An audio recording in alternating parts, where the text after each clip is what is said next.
India என்பதையே ஒரு வரைபடமாக நீங்கள் தொங்க விட்டுவிட்டு நியூ டெல்லி எங்கே இருக்கிறது, ஹைதராபாத் எங்கே இருக்கிறது, அகமதாபாத் எங்கே இருக்கிறது என்று பிள்ளைகள் போய் அவர்களே அதை கையை வைத்து காட்டுகிற அளவுக்கு கூட அவர்களுக்கு பயிற்சி கொடுப்பதில்லை. ஆசிரியரே ஒரு நீண்ட ஸ்டிக் வைத்திருப்பார், அவர் உட்கார்ந்து கொண்டிருப்பார், பிள்ளைகள் எங்கே தூரத்தில் இருப்பார். ஆசிரியர்களை குறை சொல்வதாக இல்லை, நானே ஆசிரியனாக இருந்தவன்.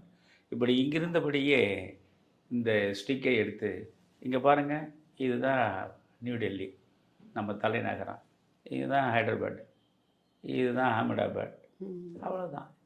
இது போன்ற கல்வி முறை பிள்ளைகளுக்கு ஆர்வத்தையும் ஊக்கத்தையும் உற்சாகத்தையும் தருவதற்கான வாய்ப்பே கிடையாது.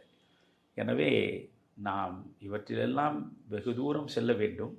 ஆனால் இவ்வளவு இடர்பாடுகளுக்கும் இடையூறுகளுக்கும் இடையே இவ்வளவு வசதி குறைவான சூழலிலும் நம்முடைய பிள்ளைகள்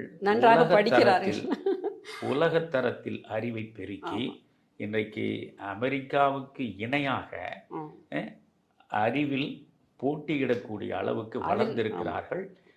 நம்முடைய பிள்ளைகள் அங்கே சென்று ஆற்றுகின்ற பணியின் வேகத்திற்கு அவர்களால் ஈடு கொடுக்க முடியவில்லை என்பதை அவர்கள் மூலமாகவே நான் அறிந்திருக்கிறேன்.